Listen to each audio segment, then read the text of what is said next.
Во денешното издание ви го представуваме еден од најкоментираните и најпрепознатливи млади креатори на нашата сцена. Лик кој што успеа да го задржи вниманието на публиката со неговиот хумор и енергија, а тоа е Ритко. Ритко, најпрво да ти посакам добре дојде, морам да кажам дека денеска феноменално изгледаш, како се чувствуваш? Оригинално. Оригинално. Кажи ми, кој беше Ритко пред јутубот и лайв стримовите? Па, Ритко пред лајвовите и стримовите беше едно улично дете, проблематично дете, но патот ме смени, станав еден јутубер како што и не мислев дека ќе станам вака толку успешен, но патот ме упати на многу добар пат. Кажи ми, од каде дојде прекарот Ритко? Прекарот Ритко доаѓа од дома, од домашните ме викаа Ритка. Прво мене ме викаа Ритка. Ритка и после го сменивме на Ритко и така остана. Кажи ми, кој момент од животот ти беше најголем пресврт? Најголем пресврт на животот ми беше тоа кога го изгубив брат ми. Значи, не бевме ние среќно семејство, и тоа го кажував и кај Боки на подкаст, но од кога почина брат ми, тотално се уништи нашето семејство, скроз. И тука за мене беше еден голем шок, што едва го прифатив, затоа што да изгубиш еден член од семејството и брат е многу тешко во животот. Но се изборивме и со тоа, и знам дека еден ден сите треба да умреме, сите сме за таму, никој нема да останеме овде. Кажи ми сега, ако те слуша брат ти, што би му препорачал, што би му кажал? Па не знам, ако ме слуша би кажал, шо знам, дека многу ми фали, дека многу го сакам, дека не знам како да го опишам, како да ја опишам таа љубов. Брат многу се сака, не знам, тешко е тој што го нема. А вака да го имаш и после да го изгубиш уште е потешко. Тоа би кажал само дека премногу го сакам и дека премногу ми фали. Што мислиш за критиките дека влијаеш негативно врз младите луѓе? Па види, јас младите луѓе не ги терам присилно да ме гледаат. Јас не му сум родител на тие деца, ако мислиш на овие што се по 13-14 години. Треба да обрнат внимание родителите и да видат што нивните деца гледаат. Јас нема што да чувствувам. Кажи ми, си се соочувал со многу критики, вака? Па не му обрнувам внимание. На почетокот кога почнав као ми беше тешко малце, ама сега како воопшто да не постојат. Тие што ми даваат критики ги рачунам како едни од најголемите фанови. Често губиш контрола на лайв стримовите. Видовме дека ја сруши малтенет цела куќа. Дали тоа е маркетинг трик или винстинска емоција од тебе? Па види, јас за маркетинг трик не би ја скршил куќата. Никогаш не сум правил нешто фейк, никогаш ниту кликбейти правам на наслови, никогаш ништо. Се што правам кај мене ми доаѓа од внатре. И сепак е многу голема сума да изгубиш 3-4 илјади евра. Кој не би го сторил тоа? Луѓе во апаративе ги кршат у казино. Па куќава шо ќе се направи? Кажи ми, каква е најголемата добивка, а каков е најголемиот губиток, да кажеме? Најголемата добивка ми е 20.000 евра, а имам изгубено преку 60.000 евра. И тоа е. Значи повеќе имаш изгубено од колку заработи. Да. Но не запирам да играм, се надевам дека еден ден ќе добијам големи пари. Знаеме дека помина тешки денови позади решетките, така кажи ми како се избори и како остана доследен до самиот крај и што прво ти поминуваше низ глава додека беше таму? Па првото кога ме притворија, јас мислев дека ќе умрам внатре. Мислев дека готово, тоа ми е крајот, јас не знаев ни како изгледа тоа. И кога ме кладоја во тоа соба, многу малечка соба, не знам ни колку е, многу е мала и навтре имаш 4 кревети или 6, зависи. И не можев од првиот ден да сватам кај сум, што се случува, сакав само едноставно да легнам, да станам и да не сум тама. Сакам да беше тоа сон. Не можев да се помирам со тоа и користев и диазепам апчиња тогаш на првите 3-4 дена, после ме преместија во друга соба и тука си најдов добра екипа. Не е толку лош притвор, лоши се притворените лица внатре. Зависи како ќе ти се погоди екипата. И ме држеше во мотив тоа да го издржам и затвор и се, ме држеше жената, дека дома треба да имам жена која што премногу ја сакам, мајка ми, татко ми, дека ме чека подобар живот од кој ќе излезам. Ја го знаев тоа, ја го чувствував, затоа што јас се чувствувам невин. За без врска ме затворија. Не можеа на коњот на самарот. Ама тоа го прифатив. Тоа е. Малце ми влијаеше психички, добив една анксиозност голема, депресија и моментално користам и антидепресиви, тоа не ми е проблем да го кажам. После затворот мислам дека ми требаше малце да користам антидепресиви, но со тек на времето ќе ги оставам, затоа што пред мене гледав се гледав во затворот. А кажи ми, побрзо ли помина времето од кога ти се смени екипата? Па да, бевме, јас не знам, јас кај што ќе одам сум магнет за будали луѓе. Значи внатре имаше со мене будали луѓе, моментално и еден имаме починет кој што лежеше со мене во притвор затоа што во социјалката во Прилеп, заради што таму ги одзеде децата како тој што кажуваше, после го сместија не знам каде и тој изврши во притвор, не знам кај беше сместен, но нека му е лесна земјата, добар другар, смешен другар и мака ми е што така заврши со него. Кажи ми, кој момент во затворот еве најмногу те смени тебе како човек? Па ме смени начинот на живот внатре.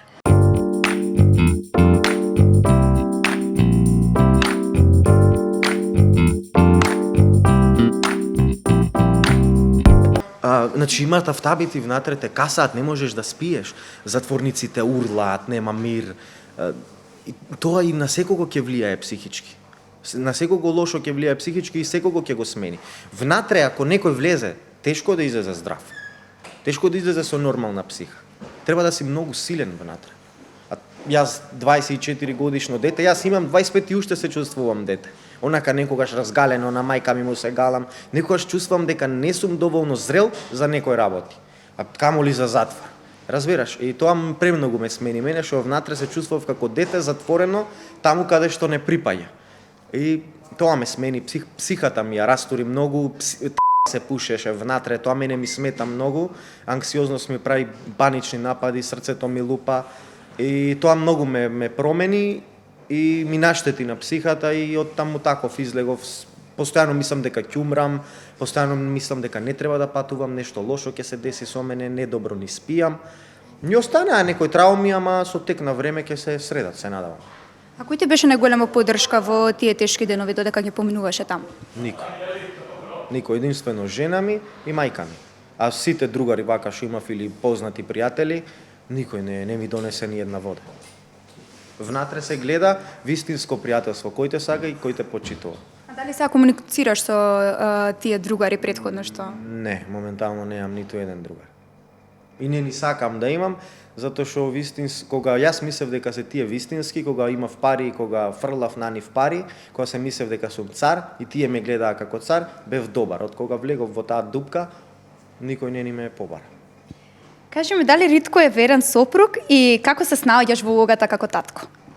Па да, верен сопруг сум. Никогаш не би ја изневерил мојата сопруга, затоа што таа тоа не го заслужува. Таа е за мене најдобра во моите очи и да, добар родител сум, синот многу си го гледам и не сакам да помине низ тоа ја што сум поминал, како што сум јас израснат, не би дозволил да израсне и тој така. Дали денеска си помирен човек од порано, ева да кажем? Па може да се каже да, заради тоа што анксиозноста малце ме кочи во некои работи, иначе јас сум многу лут и можам да направам многу луди работи. Да, сакам така екстремни работи, челенџи да си правам со самиот себе, ама некако стравот од тоа дека нешто ќе ми се деси, малце под кумплук се држа. А кажи ми, кој бил најголемиот еве челендж што си го направил на самиот себе си? Па најголемиот челендж е што сум јадел кактус и што сум јадел сијалица. Да, и тоа си ја раскаварив цела уста со таа сијалицата.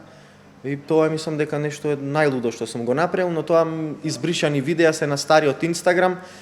Со кактусот мислам уште стои тоа видео на YouTube, ама сега ми е заклучен YouTube каналот затоа што имам страйк и си го заштитив за да не добијам уште еден, за да ми го избришат. До јануари 19 имам страйк.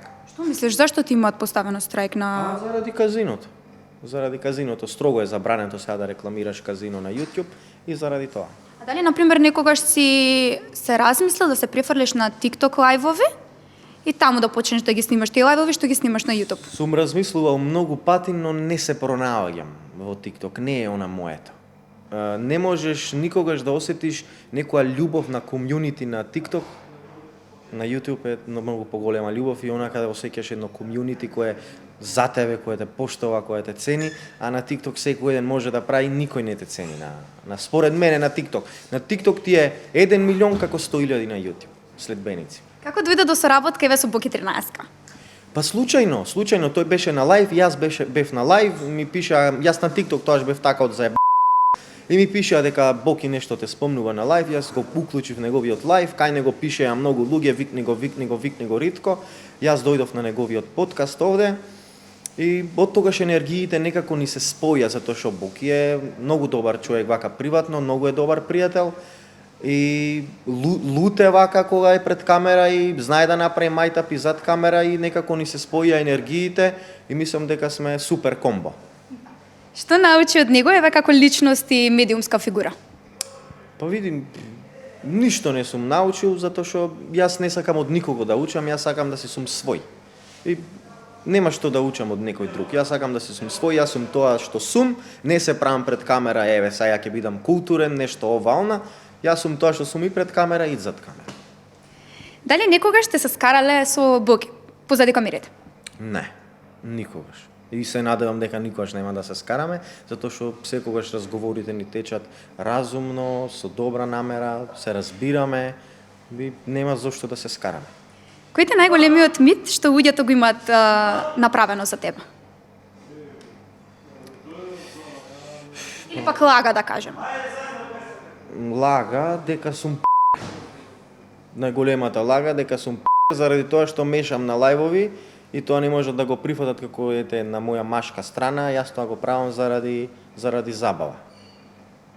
Дали се добива закани или пак сериозен хейт? Многу. Многу. Знаеш колку пати сум до сега? 100.000 пати. 100.000 пати ми се заканува дека ме ќе и никој не ме. А приватно ти си имаат заканувано? Па тоа ти зборам. Приватно и то сериозни луѓе ми се заканвале дека познати доста во јавноста, ама никој не ме. Тој што сака, јас вака знам, тој што сака да ти наштети, нема да ти каже, нема да те опомени, ќе дојдам и ќе туку ќе дојде и ќе ти направи нешто ствар. Мислиш дека ева на пример луѓето се појаки под тастатура отколку вака во живо? Апсолутно. Дали ти имаш храброст на некој да му кажеш пример, ќе да земеш да го акнеш од зид во реален свет, него во виртуален. Во виртуален ќе му пишеш ќе те згазам, ама во живо малце опа, ќе закочиш. Да, што би им одговорил на тие што велат дека ева на пример си лош пример? Што би им кажал на тие луѓе? Па види, може да се во право, може би сум лош пример за тоа што сум и што играм казино. А и може да сум лош пример за тоа што менталитетот во Македонија е таков, не можат да го прифатат овај начин на хумор и македончето е такво, научено е да хејта, научено е на негатива. И кога нешто ќе се деси позитивно во Македонија, еве на пример да сме ја и Боки во Европа, негде во странство, во другиве држави со овај контент, ќе бидеме многу екстра прифатени, многу добро ќе бидеме прифатени. А моментално сме и лош пример за децава и шо не 300 други работи, ама што му правам? Тоа е сепак мислење на народот, не мое.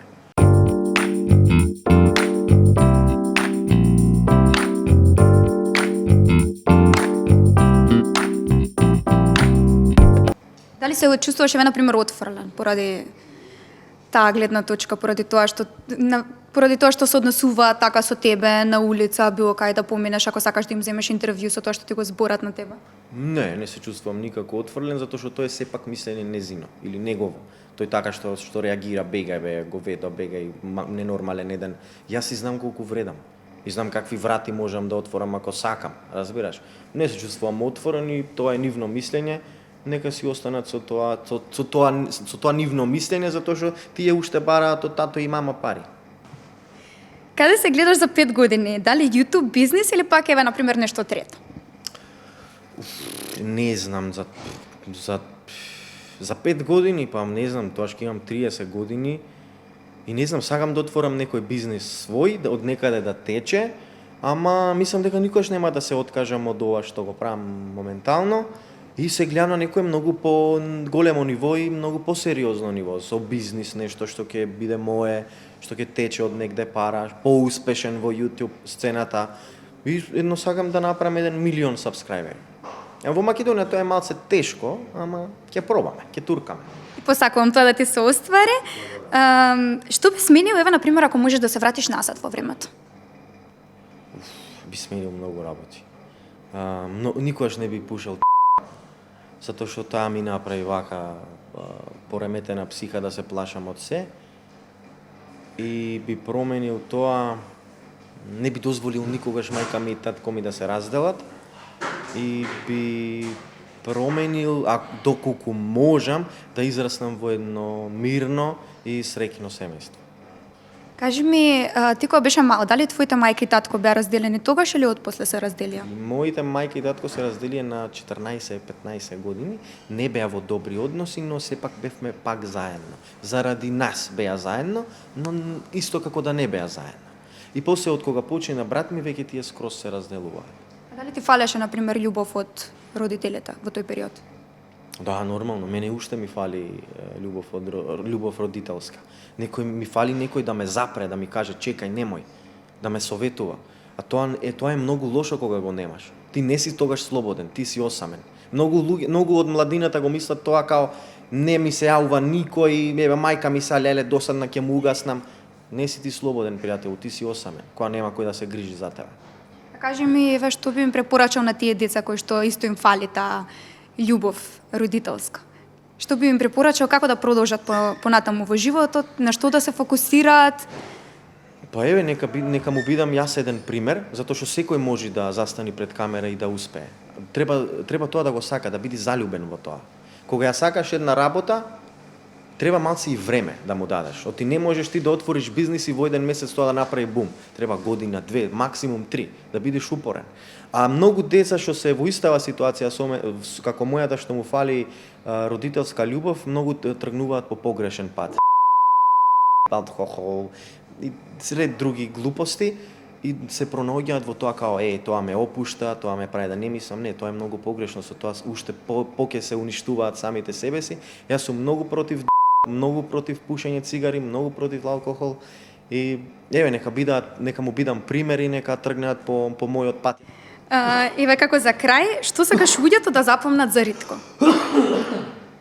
Па сакам да ме запознат како ова да останам во памтење како еден лик што друг не може да биде јас. Јас бев јас, сакам да ме знаат како таков, дека Ритко беше Ритко и друг не може да биде Ритко.